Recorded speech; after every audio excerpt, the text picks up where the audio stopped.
यदा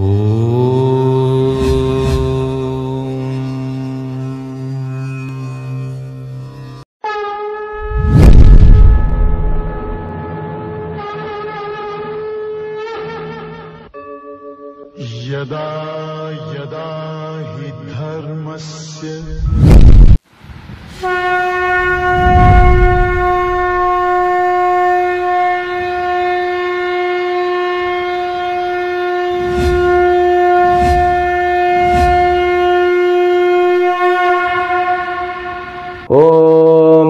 ब्रह्मादिभ्यो ब्रह्म विद्या संप्रदाय कर्तृभ्यो वंशऋषभ्यो महद्भ्यो नमो गुरुभ्यः सर्वोपप्लवरहित प्रज्ञान घन प्रत्यगर्थो ब्रह्माहमस्मि सोहमस्मि ब्रह्माहमस्मि। ओम प्रपन्न पारिजाताय तोत्र वेत्रैकपाणये ज्ञानमुद्राय कृष्णाय गीतामृतदुहे नमः। ओम सर्वेभ्यो सद्गुरुभ्यो नमो नमः। May the Almighty Shri Lord Venkateshwara bestow all kinds of prosperity, health, wealth and eternal happiness with Paripurna Lakshmi Katakshams to you and the entire your family and friends. Let us begin Bhagavad Gita, verse number 5 and 6 from chapter number 13. Shri Bhagavan Uvacha Mahabhutanyahangkarah Buddhiravyaktam evacha Indriyani dashaikancha Panchachendriya gocharaha Ichha dvesha sukham dukham Sanghataschetana Yetat kshetram samasena Savikaramudakhrutam. Bhagavan Krishna is explaining about kshetram in this verse number 5 and 6. These verses are very important in the chapter number 13. Now, instead of explaining about kshetrajnaha, why Bhagavan has begun explaining kshetram? This is one question. By learning kshetram, what would I get? What would you get? What people get? Clarity, a thorough knowledge about world and individual shariram. Science say the world is nothing but the combination of matter and conscious. So two principles, matter and conscious principles, are nothing but the world. But if you dig more, the world which is experienced by me and you, your world is different than my world. If we analyze world according to our experiences, how? Let me explain. If you are a writer, for you world is nothing but the stories, emotions and incidents, accidents. If I am a poet, for me the world is nothing but my imagination. A poet, he looks with a different perception. A person who is studying physics, for him everything is like the world is something different than others. All these physics formulas. For a person who is learning chemistry, for him everything is nothing but the chemistries. For a person who has got maths, the brain which is trained in the maths, for him the world is nothing but the calculation. Now what exactly the world is? Nobody can define what exactly the world is. The science also is doing research, a lot of research on it, but they are not able to define world means this is, that's all. World has got gross, subtle and causal level. Like individual body also explained in the three levels, in the same way world also has got gross, subtle and causal level. Gross means it appears as though it's a gross material, like a 5 elemental gross world. I mixed up with elemental, there are 5 elements which the science has accepted and we also study from our school time. Have you ever thought every gross material which has got the subtle part too. That subtle part we can understand by experiencing our subtle part. A tree has got the subtle body, like we have also got subtle parts. Subtle, not parts, the portion which is subtle. The subtle portion which can be only experienced not as the gross or not with the help of gross body. That is experienced even in the dream. So dream is nothing but what? The subtle world. Subtle body has got emotions. This subtle body alone filled with emotions, incidents and experiences of all kinds of life phenomena. So my memories and my all kinds of remembrance, everything exists in the subtle system. And the world also has got the subtle system. Then if it is, then what kind of subtle it is? And what is the causal level of the world? Every cell, it has got three systems: gross, subtle and causal. So beautiful division which is given by Vedanta. Krishna makes more simple to understand. So when Vedanta is simplified, sometimes when you simplify Vedanta, it becomes more complicated than the original. It seems to be, but it's not like that. The world has got gross portion, subtle portion, causal portion. The gross portion, it is being accepted by our science. It is known as a 5-element aspect. Now, thank God we are able to understand those 5 elements. Still, my question is to you, every one of us, how do we understand there is a space? Can you prove me what is the space? Space is everywhere. Okay, chalo. Then what? Everywhere, okay. Can you see? We cannot see. Can you smell it? We cannot smell. Can we touch it? We cannot touch. Then what? What else can be done? Can we taste it? We cannot. Can we hear? We cannot. The space is one element. That element which is being accepted by our buddhi is very strange. But we have understood that space even considered as a gross material. Okay. Now the gross objects, they are mix up of 5 elements, isn't it?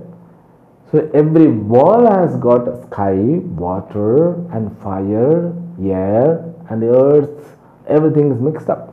So the quantity is varied, doesn't matter. The percentage, what I am telling, So human body has got 70% water, like earth has got 70% water. There is a similarity between individual sharira and collective world. The world itself, it means a collective shariras. The world is not a singular, but we are using in the singular form because any grammar it has to use as a single. World means it's a what is that, a common noun, I suppose. It's very difficult to understand what exactly the world is because every mind it thinks and experiences in different way. Some people they say world is the place of happiness. The same person can say after a few years world is the place of sorrow. Therefore, the proper definitions are needed to understand what exactly the world, what exactly the connection between world and me, either connection or not. If at all there is a connection, what kind of connection, and why I'm experiencing all kind of health things. Why do I have the limitations? If I'm not different than the universe, then why I'm having this kind of limited experience of my individual? All these questions are answered in these 2 verses. It's very difficult to understand within a session. Therefore, Krishna has made few more verses to understand it very easily. Now, Bhagavan doesn't talk about before creation. What was there before creation? But Upanishad says, Sadeva Saumya Idamagre Asit. There was one entity known as Sat before the creation. Creation means what? Coming into manifestation. Manifestation means what? Coming into name and form. Oh, there was a time where the creation was not there. Okay. Then they fix. This is what science also says. There was no being once upon a time. Suddenly Big Bang happened and all beings have started, flourishing, moving, and everything happened. This is what we have learned in the last session. The Upanishad talks about that, but Bhagavan doesn't begin in that way. Bhagavan says world is nothing but the huge, gigantic body like our individual system. It's this collective system. Whatever we have, the world has. The collective, from the collective aspect. He calls what is the base of that collective universe or world or creation. That basic matter principle is known as Prakriti Tattva. Okay? And this Prakriti Tattvam is being categorized in 24 variety which we saw in the last class. That Tattvam is nothing but the expansion of the three aspects. Okay? The expansion of gross aspects, subtle aspects, causal aspects. That's all. You should not get confused. Oh, why there are 24 tattvas? In order to understand the proper nature of this word, which is known as Kshetram. Now, Bhagavan, you have to observe it. Bhagavan is not doing the equation between the consciousness. He is not talking about the Kshetrajnaha now. He is talking just Kshetram, the Aikya of the Kshetram. He is explaining both together. When he is explaining about the world, about this creation as the cosmic individual person, as a cosmic body, then all our individual bodies become the part of that cosmic body. It means what? He is bringing the oneness. He is explaining the connections. The connections is nothing but oneness. I am not away or other than this world. World and my Sharira means the matter principle of the world and the matter principle of me, one and the same. There is no connection. They are both one. Then Swamiji, what is the difference? You say both is one. Because of our ignorance, we divide into two. Let me say it again. So our individual Sharira. Do you have Sharira? Do you have body? Yes, you cannot deny it. If I ask you this question when you sleep, you cannot answer. Because your conscious principle is taken resolution, temporary resolution or dissolution, whatever it is.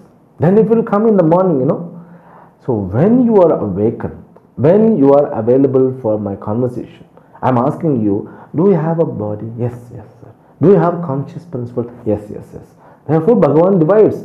This Sharira is the combination of matter and conscious principle. And this collective world also has got the conscious matter principle. Now, I am not talking, means Krishna is not talking about this conscious principle. He is talking about the matter principle.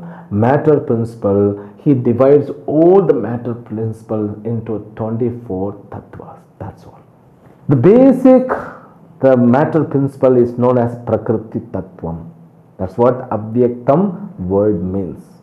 Prakriti means what? Material. Upadana Karanam. That's all.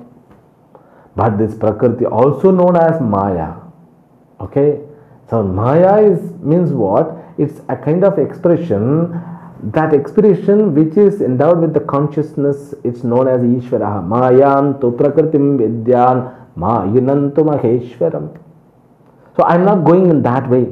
Now Bhagavan is talking about only the material principle of my body and the world. Both of them are same. It means what? Both of them are the same reality, means one reality. And he divides this Prakriti Tattva into 24.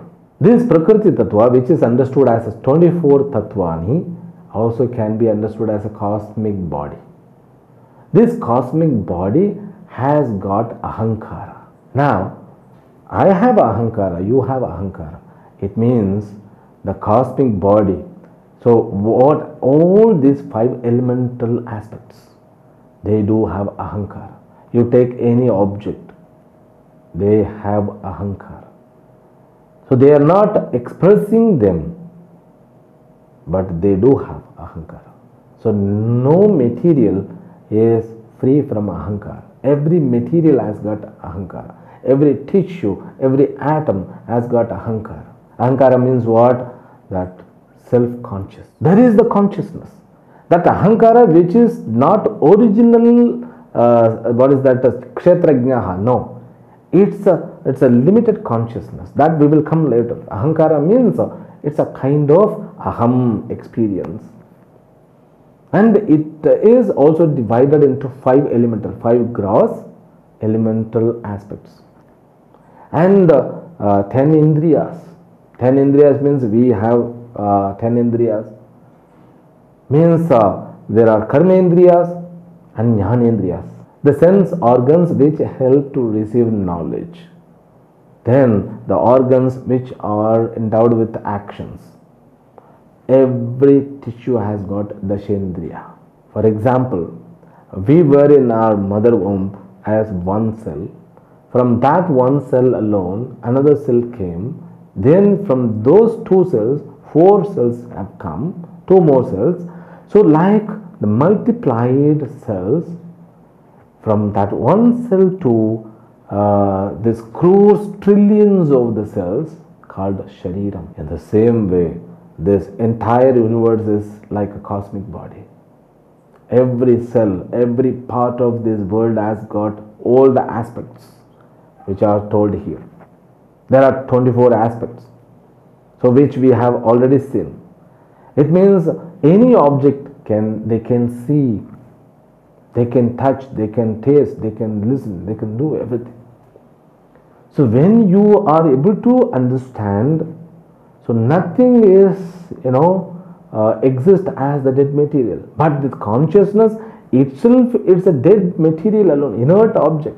But inert object has also a limited consciousness. That limited consciousness, which is also known as borrowed consciousness. In this 5th verse, Bhagavan gives complete list of 24 tattvas. You just count Mahabhutani 5, Ahankara 6, Buddhi 7, Avyaktam is 8, then Indriyani Dasham means 10 Indriyas. So 18, mind 1 is 19, then 5 object of the sense is known as 24. It becomes 24 tattvas. That's all. Now this world is nothing but 24 tattvas. So take any object and you just calculate. There is Mahabhutani, 5 elements. Ahankara is there. Oh my God. Then it's not talking about individual ego. That it talks about collective ego. And collective ego means what? All individual egos are connected. That's all. I feel something, my ego is different than others. Now, you can understand, when one idea is spreading through all mind, so everybody accepting that one idea, means you can see, many aspects. We can understand in this way. When Mahatma Gandhi, he introduced about ahimsa, the sangharsha which is involved ahimsa. He brought a revolution. So all people could accept. Means what? Every ahankara is connected. So the all ahankara which can accept and the all ahankara which can think in the same way.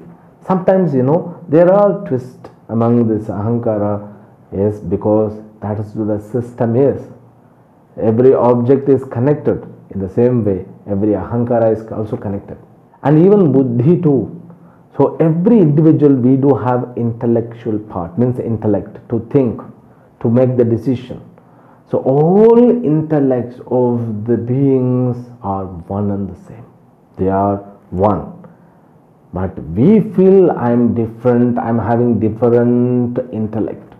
My buddhi is different than others' buddhi. No. So we feel that I am alone, I am separate due to our ignorance. But the reality is one. Now there is no exception for any object. All the matter principles are one. They are having this 24 tattvas. That's all. The world is nothing but these 24 principles. Finished. And this 24 principle, there is a mind. The mind is the collective mind. That mind also has got Ichcha, Dvesha, Sukham, Dukkham, the Dharma, Kshetra Dharma. Now it's, Ichcha means what? Desire. Desire.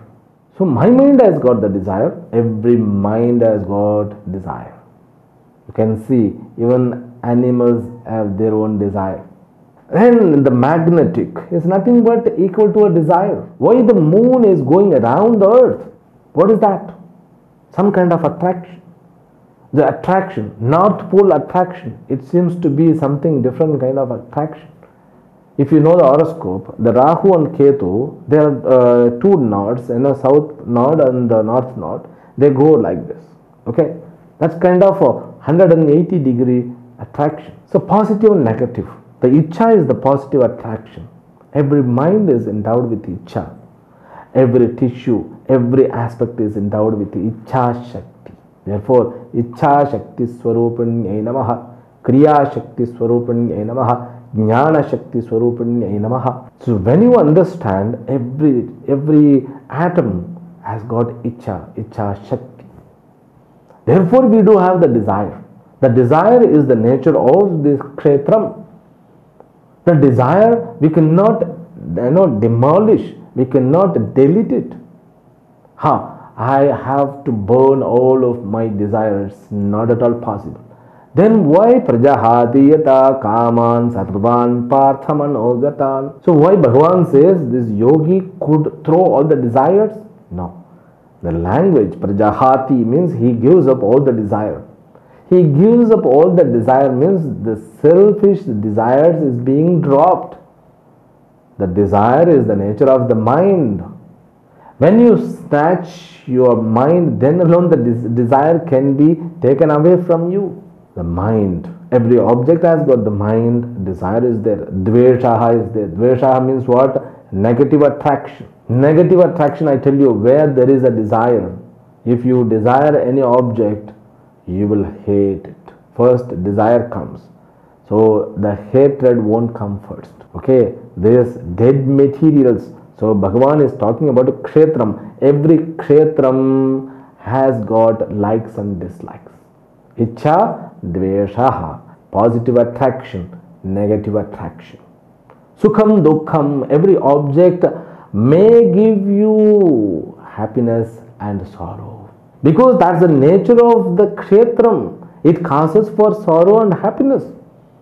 There also attraction, positive attraction, happiness. If you talk to a person, you feel good. When somebody says, I love you, oh my God, the happiness which seems to be, doesn't have any limitation.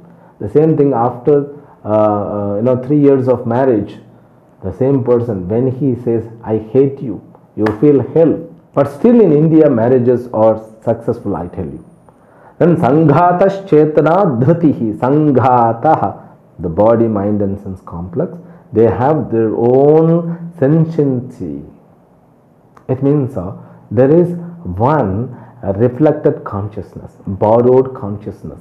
In Vedantic language, we call it Chidabhasa. Now he is talking about the part of Ahankara, See, this last words is explained a little bit more as the characteristic of the Kshetram. In the fifth verse, Bhagavan told he gave the complete definitions and he categorized into 24 varieties. Now he is talking about its characteristic, gunas. And this Chetana, what is that? The consciousness. The mind, Buddhi is filled with consciousness. Mind is filled with consciousness. So there is certain level of consciousness with all individual aspects. That's what known as Sanghatash Chetana. That consciousness is dismantled when the body is dismantled. So after the death, you are not finding that consciousness. The man is no more. Where he goes? We don't know where he goes. Now, I give the example. When you take a small mirror, then you can go on the terrace, in your house, this at 12 noon. You just keep your mirror like this. What will happen? What will be seen in that mirror? The sun is seen in that mirror, isn't it? Not sun. A reflection of sun is seen. But if you break, into 10 or 12 pieces, you will find 10 suns, the reflections. In the same way, every individual we have the reflections, that consciousness, which is as equal to the reflection, because this body, mind and sense complex, it is known as a medium. So when it is dismantled, that consciousness will merge with that original consciousness. Even it is not physical phenomenon to merge. The original consciousness remains. The medium is not there, therefore reflection is not there. It means nothing is to lose. That will come later. Then the next characteristic of Kshetram, Dhritihi, fortitude, willpower. All of these are the portion of or characteristic of the Kshetram. The real consciousness is nothing to do with this. Etat Kshetram Samasena Udahritam Savikaram. So this Kshetram always undergoing the modifications. They are not stand still. So the world has arisen. The world exists in the same way. It cannot be changed. It means you will get bored. If you go to US or somewhere, if you go abroad, you are coming after 10 years. Well, let us take, after coming 10 years. You cannot find your street. Some of the street, even after 200 years, if you come, it will be remaining the same. But, I'm talking about, more or less in the cities. So, every month, there is a change. Whole street, buildings and the designings and everything, it varies. You cannot find. You cannot see the same school after a certain period of time. Even though it is a government school, it will be changed. The Kshetram, which is enumerated as the 24 Tattva, always undergo change. That's all the meaning. So when you understand, so if I understand this, what would I get? Your all wrong notions will be removed. You won't feel the loneliness. I'm alone, I'm alone, I'm alone. Won't be there. Everything is connected. Now the question is, why do I have these limitations? The answer was given earlier itself, because of our ignorance. Acha, ignorance means why it happened. Again, you should go and study the previous chapters, or you have to study the forthcoming verses. So why do I feel this individuality? Thank God we have the individualness. I don't know there is a word or not. Individuality. We feel ourselves alone, means separately. I experience myself, I am separate. Thank God. Otherwise, if you feel means that oneness with, I am talking about in the physical aspects, oneness with others. If somebody else is experiencing the hunger, you will be also hungry. If somebody is getting, krodha, means he is becoming angry, then you will be also becoming angry. If somebody is broken head, and your head also will be broken, Therefore, there is a karuna, daya, compassionation from Lord. He has given with the individuality. But this individuality, it continues to experience our karma phala. Every single second is grace of Ishvara. You will find the grace of Ishvara because this total Kshetram is caused by Kshetrajnaha. The presence of Kshetrajnaha, the Kshetram becomes alive. Otherwise, it goes into unmanifestation. That is what the understanding which we should have. It's a huge thing. We will understand more clearly, because Bhagavan supports through forthcoming verses, and he establishes more firmly, clearly, in vast manner, that we will assimilate definitely with the blessings of Lord Venkateshwara. We will see in the next session tomorrow. Harihi Om. Om Purnamadah Purnamidam Purnat Purnamudachyate Purnasya Purnamadaya Purnamevavashishyate. Om Shanti Shanti Shanti. Harihi Om. Shri Gurubhyo Namaha. Harihi Om.